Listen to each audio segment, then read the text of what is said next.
वर ये.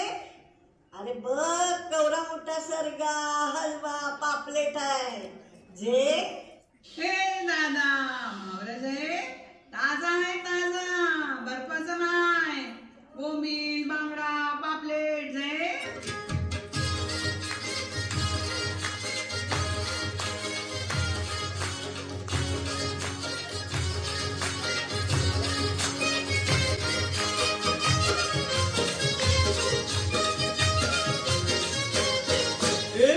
ऐकली सोरील्या सोरीला मुंबईच्या किनारी. अगं मार्किन कोली हल्लन गोली गचल जाऊ बाजारी.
कसं वाटलं? छान वाटलं ना? वन्स मोर याच्यानी सांगितलं.